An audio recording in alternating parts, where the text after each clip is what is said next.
I do think that it is manly in the way that, like, my dad would try to fix the sink, and he's not a plumber. Yeah. Do you know what I mean? Like, Yeah. so, like, we own the tools, because you can buy tools. Yes. They'll just let anybody have the tools. They don't ask you if you're going to tear up your house at all. They'll let you buy the hammer, the screwdriver. They'll let you buy, like, the hatchet. And so then you bring it home, and in your head as a man, you're like, I have the tools. So if anything happens, I'm at least halfway there. Never mind, the other half is like knowledge. And so then there's like a leaky faucet, and so you get under the sink, you move all the Lysol, all the stuff out of the way, and then you're under there, and it's very uncomfortable. You're like, wow, I can't believe that there are people that do this without complaining. And then the way that thought process. Here's Trump on Saturday mocking the speech impediment Joe Biden has had since childhood. 2 nights ago, we all heard Crooked Joe's angry, dark, hate-filled rant of a State of the Union address. Didn't it bring us together? Remember, he said, I'm going to bring the country together. Wow. You really want to go there? First of all, Biden didn't stutter like that. Second, if you want to make this a word-talking contest, you're one of the weirdest speakers in human history. He branded himself as the dealmaker, the billionaire outsider who would drain the swamp and rewrite history. But he sold himself as a billionaire dealmaker, an outsider who would clean up politics and change history. But when Josh Johnson and Stephen Colbert take aim at Donald Trump, that image falls apart. They highlight the confusion, mistakes, and contradictions that follow him everywhere, breaking down the myth of his brilliance. From the business world to the White House, their comedy makes it clear that Trump's legacy rests more on showmanship than real strategy. Trump knows Epstein so well. They were friends. Trump lived so close to Epstein in Florida that Epstein had to knock on his door and let him know he was on the sex offender registry. Like, that's how close they lived together. He knocked on the door, was like, hi, the court has ordered me to notify you that I'm in the area. I have been convicted of a few crimes, and I left my suit jacket over here last night, so. Of course, when Trump hasn't been asleep, he's been violating his gag order by posting messages attacking witnesses and prosecutors and jurors. So before testimony resumed today, Judge Merchan finally issued his ruling on those violations, fining Trump $9,000. Now, I know, $9,000 may not seem like a lot to a successful businessman, but what about to Trump? Donald Trump never makes a quiet entrance. He comes in as if the lights should dim and the music should start just for him. He doesn't simply walk, he puts on a parade. For years, he's marched through politics, media, and culture like a peacock dressed in borrowed feathers from a Vegas costume show. But when Josh Johnson and Stephen Colbert take him apart, those feathers drop fast. What's left isn't grand, it's funny, absurd, and strangely tragic all at the same time. They created the Epstein files, just like they created the fake, all caps, Hillary Clinton, Christopher Steele dossier that they used on me. And now my so-called friends, this man hurt because my so-called friends, as a world leader, my so-called friends is the most Regina George Mean Girls line I've ever heard in my entire life. My so-called friends is wild. Also is this man was sitting here knowing that he knows Epstein. He's sitting here knowing that this looks very bad. And he did the DOJ thing, even though it's not directly tied to him, even though the president isn't allowed to interfere. He clearly did the DOJ thing where he told them to shut it down, and now people are rebelling against him, and he's sitting there like, how can I make it DEI? Josh Johnson quickly notes that Trump acts less like a president and more like a contestant starring in his own reality show. He isn't leading, he's auditioning. Each rally feels like a season finale, every press conference like an outtake reel, and his tweets land with the awkwardness of a tipsy uncle trying stand-up at Thanksgiving. Josh jokes that Trump wandered into the Oval Office as if it were just another extension of Mar-a-Lago. No, you fool! Now there's one less job. Don't you see? You fell into her trap. But it makes sense. He fires anyone who gives him bad news. Mr. Dr. Cardiologist, you clearly rigged my cholesterol to be 1,000 and said my blood type was aioli. You're fired. I happen to know it's honey mustard. Stephen Colbert takes it a step further, describing Trump as a magician who promises a rabbit but pulls out a bag of fast food and waves it like it's a grand prize.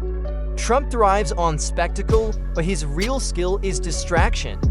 From bragging that everything is the best, to repeating himself like a worn-out infomercial, to stirring up so much chaos that the details disappear, he rules as the master of smoke and mirrors complete with a gold-plated fog machine. Foreign diplomats, world leaders had a dinner that Trump was at, and they made fun. This is his first term. They made fun of him at the dinner. He could probably hear him in the background. They were laughing. It was like Boris Johnson and Justin Trudeau and other people, and they were over here doing him. They were over here, like just making fun of him hard, cracking up, talk about how he doesn't know how to spell, everything. Josh points out the ridiculousness of Trump's love for superlatives.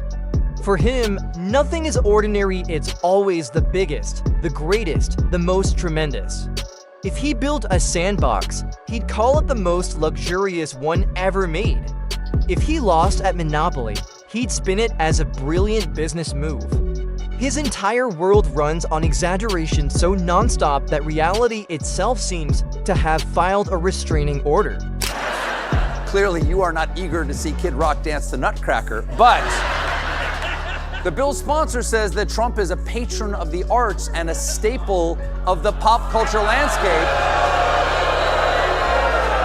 I'm sorry, but it's true. Trump is a staple of pop culture. Just last week, he was great on South Park. Stephen doesn't spare Trump's speaking style either.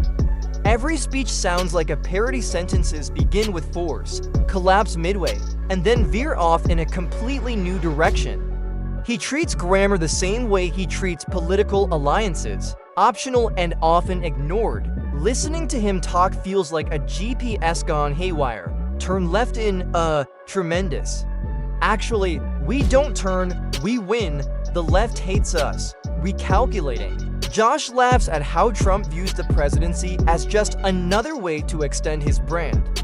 It's no surprise his campaign slogan ended up on endless merchandise. His biggest accomplishment might be sales, not policy. Stephen then pokes at Trump's fragile ego, noting how he craves praise like a toddler showing off stacked blocks. No amount of compliments will do. He needs constant applause and headlines that shine. A little while later, he hit it. He hit it. I didn't know if it would come up again. I've been waiting. He hit it. He was like, the immigrants are coming and they are taking the black jobs. I've been wondering what a black job was since the debate, because he said at the debate and nobody called him on it. Nobody caught it or anything. Black jobs. And then one of the women up there, because it was 3 women interviewing him. 3 black journalists were interviewing him, and one was like, "Sir, what is a black job?" And then he was like,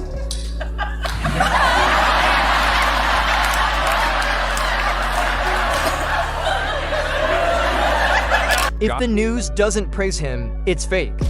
If the polls don't favor him, they're rigged.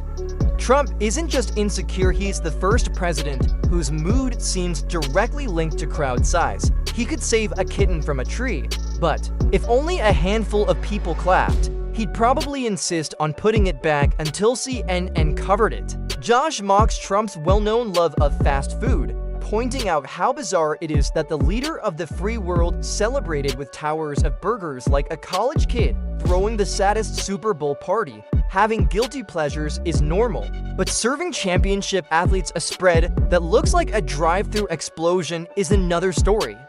Only Trump could transform the White House dining room into the world's most extravagant food court. Stephen then tackles Trump's financial legend. For years, Trump sold himself as a brilliant, self-made billionaire. But dig deeper, and you find a man who managed to lose casinos a business where the odds are literally rigged to win. Who else could bankrupt a casino and call it strategy? He turned debt into a lifestyle, failure into a headline, and shamelessness into a business model. Colbert sums it up by saying Trump's empire isn't built on real success, it's built on rebranding disaster until people mistake it for genius. Trump's treating Americans like a kid you can bribe with a treat. Allow me to demonstrate what Donald Trump is going for here.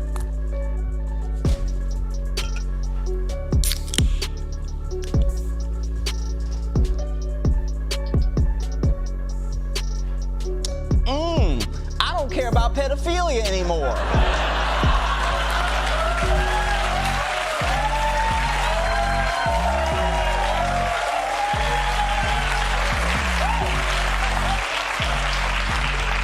Delicious. Stephen Colbert wraps it up by showing how Trump doesn't just bend the rules, he bulldozes over them like they're nothing more than speed bumps on the road to his next headline. He thrives on chaos, craves attention, and refuses to ever admit defeat. He's the definition of fake it till you make it, except he never actually made it, he just kept faking it louder until people mistook noise for success. Together, Josh Johnson and Stephen Colbert dismantled the myth of Trump, exposing him not as a strong leader, but as a fragile performer hooked on attention. They reveal the absurdity of a president who governs like he's still hosting reality TV, who treats policy like improv comedy, and who views every day in office as another episode where ratings matter more than results. In Trump's world, politics functions less like a government and more like a poorly written improv show, where every scene has to center on him. Picture a nation trying to solve healthcare, education, and infrastructure while its leader is still fixated on crowd sizes from years ago. But according to Epstein's brother, Mark Epstein, Jeffrey said he stopped hanging out with Trump when he realized Trump was a crook. Wow! That's extraordinary. Jeffrey Epstein breaking it off with you because you're a crook. It's like walking into an intervention organized by Rudy Giuliani. Josh Johnson nails the timing, joking that nothing says presidential priorities like replaying your inauguration crowd as if it somehow dictates the economy. Colbert doesn't let that pass either, mocking Trump for turning the presidency into a trophy case for his ego-serious issues reduced to reality TV episodes, complete with cliffhangers, catchphrases, and chaos. Then comes the comedy gold of Trump's vocabulary. Johnson points out it isn't just limited, it's aggressively limited, like he's in competition with himself to see how many times he can use the word tremendous in every situation. A jobs report, tremendous. A press conference, tremendous. This constant recycling isn't random, it's branding. The belief that if you repeat something enough, it becomes truth, until supporters chant it back like scripture. And speaking of scripture, nothing highlights the surreal side of Trump's presidency more than his awkward attempts to win over evangelical voters. So we are doing tariffs? Damn right we are. I ain't scared of shit. Not even more expensive housing? Tariffs are off. But that will increase the trade deficit. On again. But what about the price of breakfast? Off in the morning, on at night. But Canada is retaliating. Off with Canada, on with China. We'll go to war with China. I don't give a f. Josh, China has nukes. No tariffs on China. In fact, we're part of China now.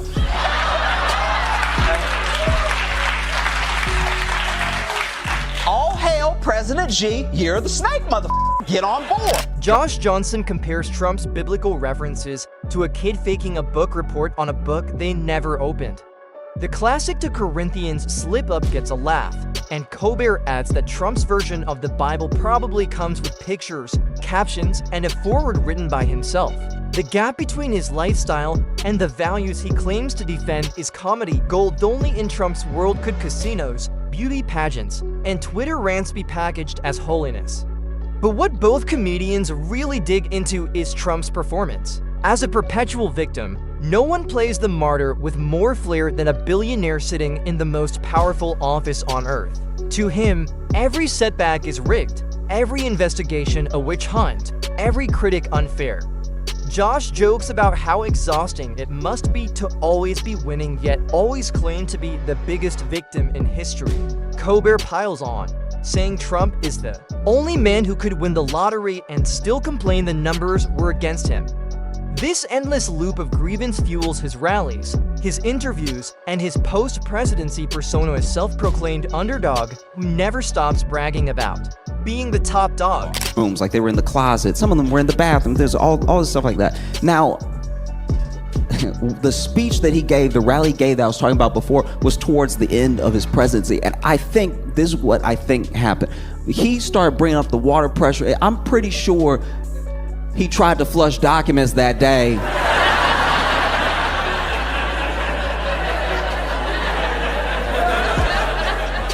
Before the rally, like they were like, Mr. President, we have to go. Like we have to go. We're gonna be late. And he's like, you know, he read something that didn't seem good. Everybody jokes he can't read. The man can read. He probably read it and was like, this one. And when Trump tries to spin his business genius, the comedy practically writes itself. When Trump brags about his business skills, the comedy practically writes itself. Johnson cuts through the myth by pointing out that most people with his bankruptcy record wouldn't even qualify for a credit card. Colbert pushes it further, joking that Trump's empire is like a magic trick where both the rabbit and the hat vanish, leaving behind nothing but lawsuits dressed up as success. Neither comedian lets the illusion slide. Then there's Trump's social media meltdowns, which are a roast all by themselves. Johnson likens his late-night tweets to a worldwide drunk dial everyone's forced to hear. Colbert adds that his feed reads like the diary of a teenager who just discovered sarcasm. And these weren't harmless rants, they often drove global news. The disturbing yet hilarious truth is that nuclear policy was being announced on the same platform people use to complain about airline food. That bizarre mix of comedy and danger gave Johnson and Colbert endless material, all because the president insisted on being the main character of Twitter. Obama! Thanks, Obama. Why are we giving publicity to files written by Obama, Crooked Hillary, Comey, Brennan, and the losers and criminals of the Biden administration? So I guess they were all in a room in this scenario, and they wrote the files together in tandem. Like Obama just knew that everyone in the Biden administration would be in the Biden administration one day, so he gathered them all together. But this is also before Epstein ever died or anything, so Obama time traveled to like right after to know it would hurt Trump, so then he came back in regular time and he sat down Hillary Clinton, Comey, Brennan, and the loser. He had to get all the losers and criminals of the Biden administration in one room so they could write. Also, but the sharpest punchline comes from Trump's relationship with reality itself. Johnson jokes that he twists facts with the swagger of a magician pulling scarves from a hat. Only the scarves are lies, and the audience is the American people. Colbert tears into his so-called alternative facts, mocking how he doubles down even when caught in plain contradictions. From Sharpie-altered weather maps to endless boasts about record-breaking achievements, Trump lives in a bubble where truth is negotiable, and the comedy lies in how fiercely he sells those distortions to anyone willing to believe them. Even his rallies, meant to project strength, become ripe for satire. Johnson calls them part rock concerts, part therapy session, and part conspiracy convention, where the crowd cheers grievances louder than policy. Colbert adds that they feel less like political events and more like open mic nights where the headliner never bothers to write new jokes, the nicknames repeat, the lines recycle, and yet the audience laughs it up, proof that Trump isn't just a politician.